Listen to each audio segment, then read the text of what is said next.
नमस्कार, मैं डॉक्टर सरोज बाला श्याग Vishnoi, assistant professor home science, government Vivekanand PG college Manendragarh, district Koriya से।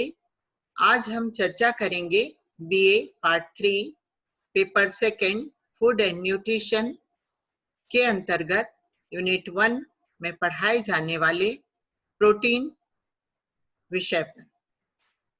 प्रोटीन के कुल 4 वीडियो बने हैं और जिसमें से ये प्रथम है। तो आज हम अध्ययन करेंगे प्रोटीन के कार्य एवं प्राप्ति के साधन के बारे में। इसमें हम अनुक्रम लिया है, अर्थ व परिभाषा को पहले जानेंगे, रासायनिक संरचना, प्रोटीन के कार्य, उसके प्राप्ति के साधन और हमारी दैनिक आवश्यकता भोजन संबंधी क्या होती है। तो देखिए, चित्र में आप देख रहे हैं कि किस प्रकार से सारे प्रोटीन प्राप्ति के साधन आप उपयोग करके अपने आहार में सम्मिलित कर सकते हैं। प्रोटीन का मानव आहार में महत्वपूर्ण स्थान है। शरीर की वृद्धि एवं विकास के लिए प्रोटीन बहुत आवश्यक है, क्योंकि प्रत्येक कोशिकाएं प्रोटीन की बनी होती हैं। शरीर के विभिन्न क्रियाकलापों के दौरान विभिन्न कोशिकाओं एवं तंतुओं की निरंतर टूट फूट होती रहती है, जिसकी मरम्मत प्रोटीन ही करता है। रक्त, मांसपेशियां, यकृत, अस्थि के तंतु, त्वचा, बाल आदि के निर्माण के लिए प्रोटीन आवश्यक है। परिभाषा को समझेंगे। प्रोटीन ग्रीक भाषा के शब्द प्रोटियास से बना है, जिसका अर्थ होता है पहले आने वाला। प्रोटीन जीव द्रव्य यानी कि प्रोटोप्लाज्म का निर्माण करने वाला वह पदार्थ है। यही कारण है कि इसे जीवित कोशों का आधार माना गया है। 1938 में डच केमिस्ट गोराल्ड मुल्डर ने इस प्रोटियास शब्द का प्रयोग प्रस्तावित किया था। प्रोटीन जटिल नाइट्रोजन युक्त कार्बनिक यौगिक है, जो समस्त प्राणियों तथा वनस्पतियों की कोशिकाओं के जीव द्रव्य प्रोटोप्लाज्म में पाए जाते हैं, जल अपघटन पर अमीनो एसिड देते हैं। इसकी रासायनिक संरचना देखिए कि प्रोटीन में कार्बन, हाइड्रोजन, नाइट्रोजन व ऑक्सीजन के संयोग से यह बनता है।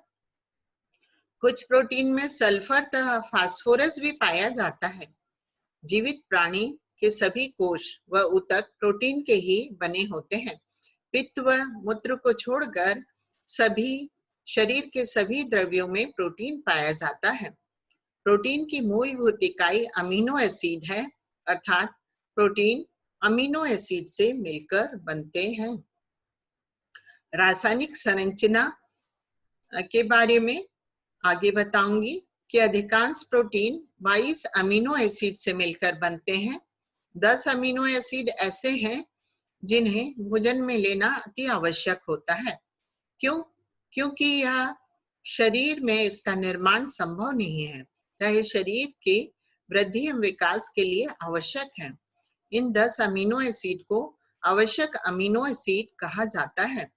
इसकी संख्या बच्चों के लिए 10 तथा प्रौढ़ों के लिए 8 बताई गई है। शेष अमीनो एसिड अनावश्यक अमीनो एसिड कहलाते हैं, क्योंकि यह शरीर में तैयार किए जा सकते हैं।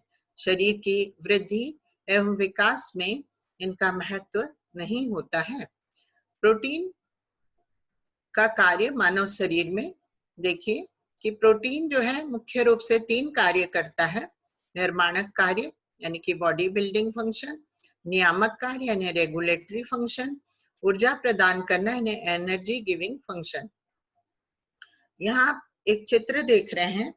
इस चित्र में आप देखिए कि आप किस प्रकार से जो प्रोटीन है, यह आपको प्रोटीन के टाइप्स और फंक्शन जो है ये दिखाई दे रहे हैं कि प्रोटीन जो है ये हमारे शरीर में हार्मोनल कार्य करता है। इंसुलिन हार्मोनल कार्य करता है। फिर आगे देखिए आप, इसमें इम्यूनोग्लोब्यूलिन जो है ये एंटीबॉडीज का निर्माण करता है। प्रोटेक्शन, रक्षात्मक कार्य इसके माध्यम से होते हैं। ये है। फिर आगे देखिए कि हीमोग्लोबिन जो है वो ट्रांसपोर्ट का कार्य करता है। फिर एंजाइम है रूबिस्को। यहाँ आगे देखेंगे फेरिटिन दिखाई दे रहा है जो कि स्टोरेज का काम करता है। आगे आप देख रहे हैं स्पाइडर सिल्क, स्ट्रक्चरल कार्य होता है इसका। और आगे फिर रेडोप्सिन रिसेप्टर का कार्य करता है। और ऊपर की साइड आप देख रहे हैं, साइड में actin and myosin. Actin and myosin जो है ये कॉन्ट्रैक्टाइल कार्य यानी कि संकोचनशीलता का कार्य करता है। इस तरह से हम इन जो कार्य हैं इनका हम आगे विस्तृत अध्ययन करेंगे। निर्माणक कार्य के अंतर्गत देखिए शरीर की वृद्धि एवं विकास करना। प्रोटीन शरीर के वृद्धि एवं विकास के लिए आवश्यक होता है। प्रोटीन में उपस्थित नाइट्रोजन तत्व वृद्धि में सहायक होता है। हमारे शरीर की कोशिकाएं प्रोटीन की बनी होती हैं। कोशिकाएं ही ऊतकों का निर्माण करती हैं। कई ऊतक मिलकर अंग बनाते हैं तथा कई अंगों से मिलने से अंग तंत्रों का निर्माण होता है। यदि प्रोटीन पर्याप्त मात्रा में लिया जाए तो शरीर में नई कोशिकाओं का निर्माण नहीं होगा। शरीर में यदि जल का प्रथम स्थान है तो प्रोटीन का द्वितीय। शरीर के शुष्क वजन का आधा भाग प्रोटीन होता है। भ्रूणावस्था से लेकर युवावस्था तक शरीर की वृद्धि एवं विकास निरंतर होता रहता है। प्रोटीन वृद्धि एवं विकास में महत्वपूर्ण भूमिका निभाता है। तंतुओं का पुनर्निर्माण करना। शरीर में तंतुओं की क्षति पूर्ति प्रोटीन द्वारा ही संभव है। शरीर के तंतुओं में चोट लगने, जलने, शल्य क्रिया, अत्यधिक व्यायाम आदि के कारण टूट फूट देखी जाती है। इनका पुनर्निर्माण प्रोटीन के द्वारा किया जाता है। हार्मोन्स का निर्माण करना। फिर प्रोटीन हार्मोन के निर्माण में भाग लेते हैं। हार्मोन्स शरीर की विभिन्न गतिविधियों को नियमित एवं नियंत्रित करते हैं। इंसुलिन, थायरोक्सिन, एड्रेनलिन व अन्य हार्मोन में प्रोटीन विद्यमान रहते हैं। एंजाइम का निर्माण करना। प्रोटीन एंजाइम का निर्माण करते हैं। इसमें पेप्सिन, काइमोट्रिप्सिन, एमाइलेज, लाइपेज आदि का निर्माण प्रोटीन की उपस्थिति में ही होता है। एंजाइम शरीर की विभिन्न क्रियाओं को संपन्न करते हैं। उदाहरण भोजन का पाचन, ऑक्सीकरण, चयापचय आदि। शरीर में कई नाइट्रोजन युक्त यौगिक के निर्माण में भी प्रोटीन की महत्वपूर्ण भूमिका होती है, जिसकी उपस्थिति में कई रासायनिक क्रियाएं पूर्ण होती हैं। एंटीबॉडीज का निर्माण करना। प्रोटीन एंटीबॉडीज का निर्माण भी करते हैं, जो शरीर की रोग प्रतिबंधक क्षमता को बढ़ाकर विभिन्न रोगों से लड़ने की शरीर को क्षमता प्रदान करते हैं। अतः शरीर को स्वस्थ और निरोग रखने के लिए भोजन में प्रोटीन की पर्याप्त मात्रा का होना नितांत आवश्यक है, ताकि शरीर में एंटीबॉडीज का निर्माण होता रहे और मनुष्य स्वस्थ जीवन व्यतीत कर सके। दूध का निर्माण कार्य। सभी स्तनपायी प्राणियों में आहार के लिए गए प्रोटीन का उपयोग दुग्ध निर्माण के लिए भी किया जाता है। अन्य निर्माणक कार्य कुछ अमीनो एसिड विटामिन के निर्माण में प्रिकर्सर का कार्य करते हैं।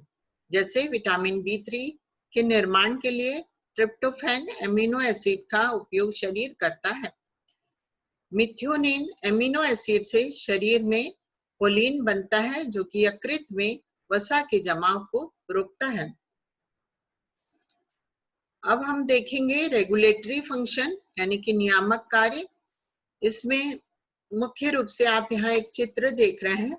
इसमें चित्र में आपको दिखाई दे रहा है कि प्रोटीन के किस प्रकार से जो है नियामक कार्य है।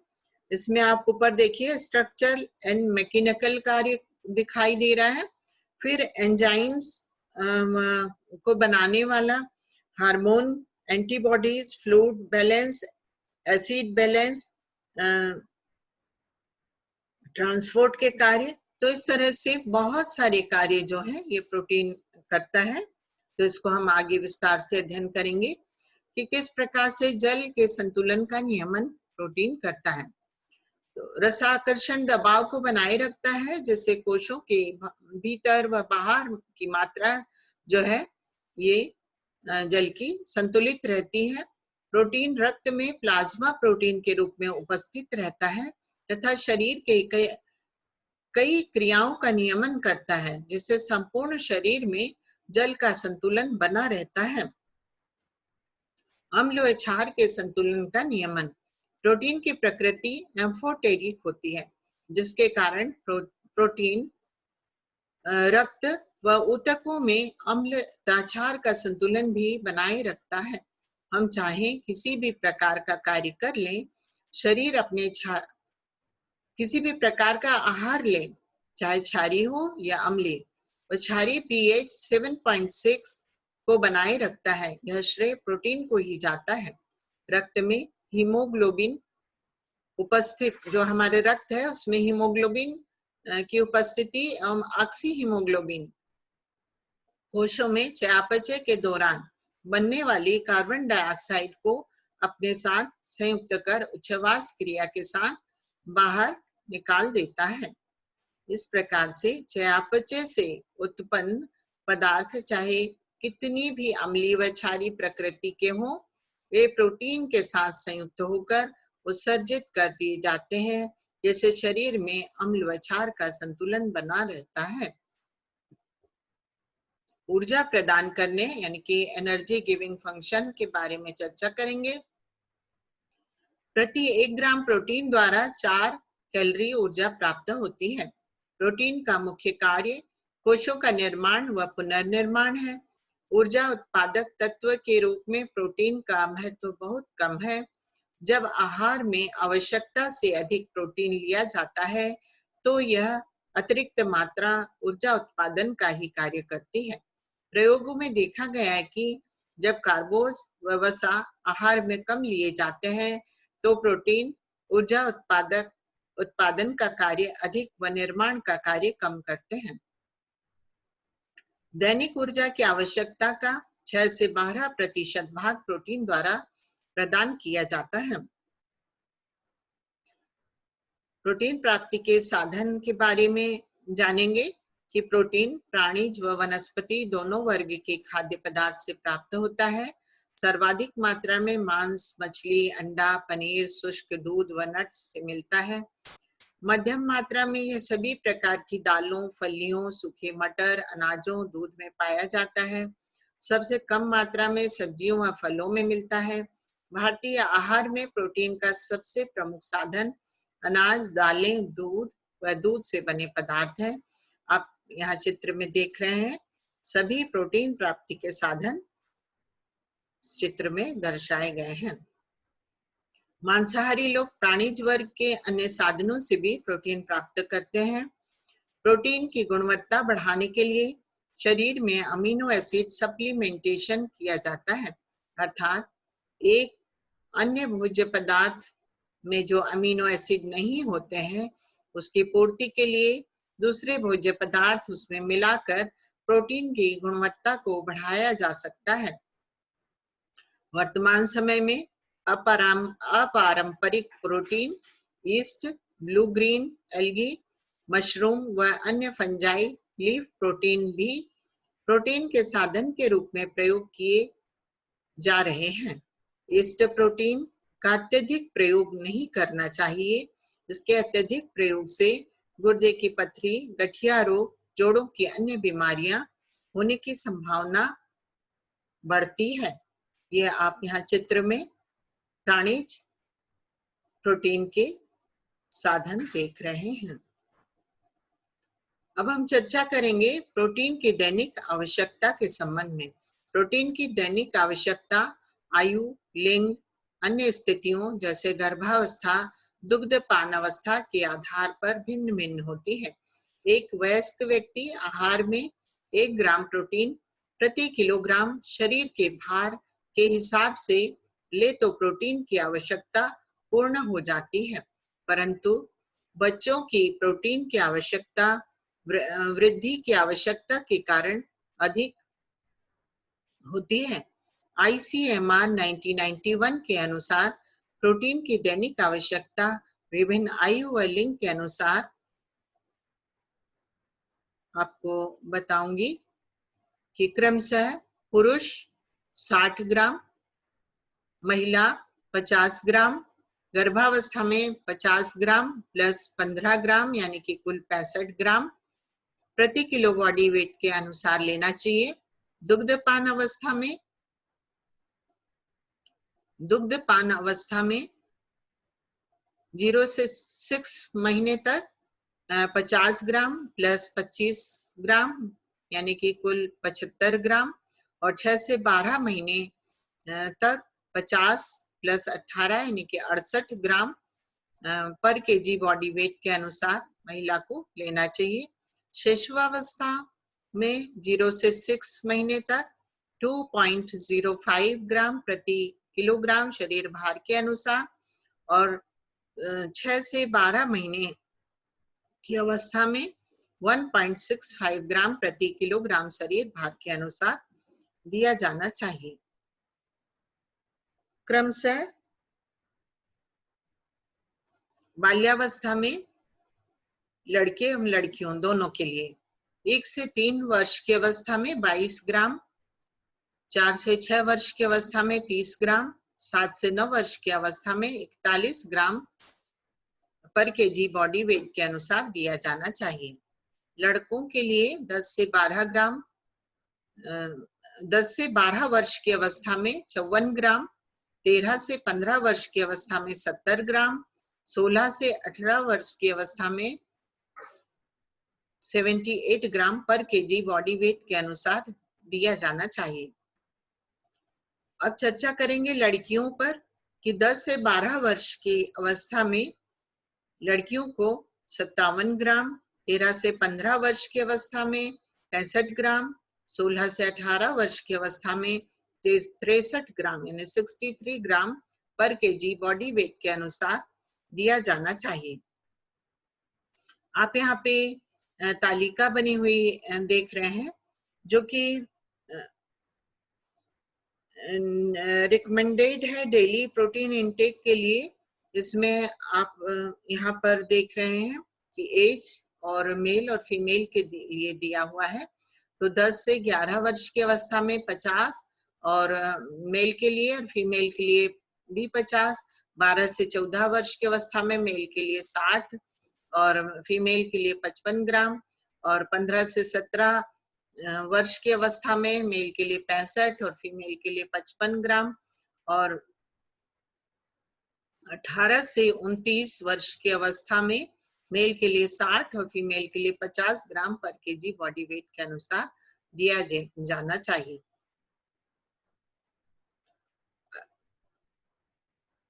Approximate amount of protein required by athletes, तो इसमें आप देखिए कि यहाँ पर हम देख रहे हैं फॉर एंड्योरेंस स्पोर्ट्स के लिए तो ये है 1.2 से 1.4 ग्राम पर केजी बॉडी वेट के अनुसार और दर्शाया गया है कि फॉर मसल्स वर्क और fast sports fast packed sports के लिए 1.7 से 1.8 ग्राम पर केजी बॉडी वेट दिया जाना चाहिए। Thank you. आपको जानकारी पसंद आई होगी। अगर इस चैप्टर में आपको कोई प्रॉब्लम लगती है तो आप मुझसे संपर्क कर सकते हैं व्हाट्सएप पे भी और मोबाइल पर भी। और अब हम इसके बाद में अगला अध्ययन करेंगे द्वितीय वीडियो के माध्यम से। प्रोटीन पर ही आगे पढ़ेंगे।